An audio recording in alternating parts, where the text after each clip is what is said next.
It was February 1st, 1861, and the United States had descended into chaos.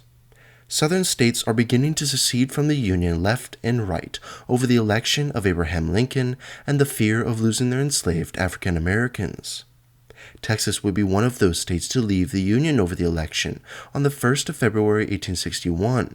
Though they would not join the Confederacy until March 2nd of that year, it was quite clear what side they were on, and to start it all off, they set their eyes on removing all Union troops from Texas, and the Alamo was right in their crosshairs.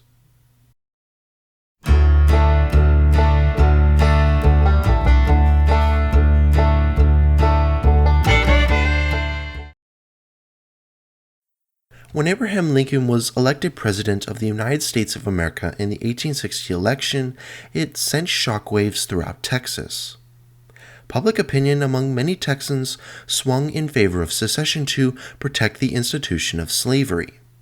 San Antonio, however, was not deeply involved in the secessionist movement during the time, as many of its residents, notably the ethnic Germans, tended to support the Union and oppose slavery.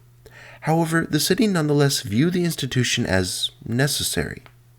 When Texas seceded from the Union on February 1st, 1861, the state government appointed 4 men as commissioners of public safety to negotiate with the federal government for a safe transfer of military installations and bases in Texas to the Confederacy.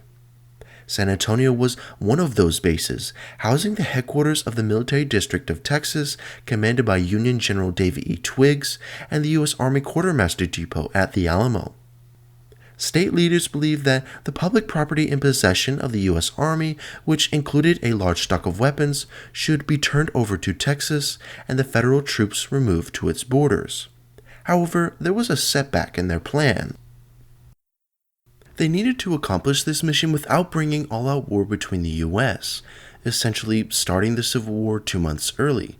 So to avoid this, they contacted General Twiggs involving the public property. Before all of this had happened, Twiggs had anticipated Texas secession.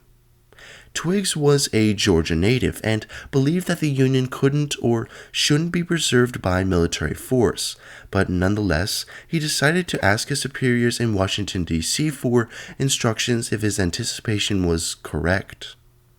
He would also make it clear that he would not fire on fellow Americans unless forced to defend his post and the nation's honor. However, he wouldn't receive any word from his superiors and ultimately decided to turn over the public property if his men were allowed to leave Texas under arms.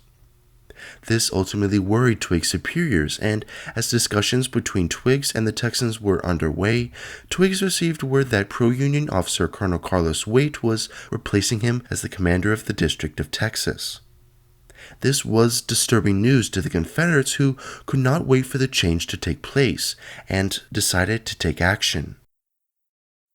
Now, by this time, it was February 14th, 1861, and Benjamin McCulloch, a well-known Texan soldier and Texas Ranger, received a colonel's commission from Confederate President Jefferson Davis.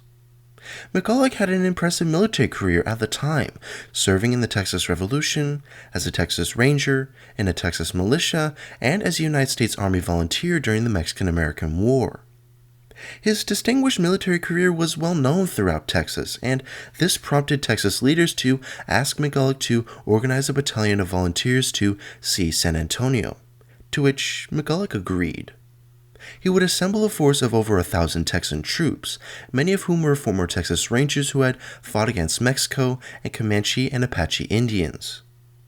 They would move towards San Antonio on the afternoon of February 15, 1861, and on the next morning of February 16th, Twiggs woke up to a Texan force of over 1,000 soldiers who had surrounded the Alamo. McCulloch had positioned men on rooftops overlooking the Army installations at the Alamo, and any resistance from the 160-man federal garrison seemed futile. As the day wore on, negotiations opened between General Twiggs and the Texas commissioners, who again demanded the transfer of the public property, and as they negotiated, Twiggs struck a deal with the Texans. He would order San Antonio to be evacuated and send out an order for all U.S. troops to leave Texas if his men could not give up their arms. The commissioners accepted his terms, thus postponing the first battle of the American Civil War by 2 months, until the Battle of Fort Sumter.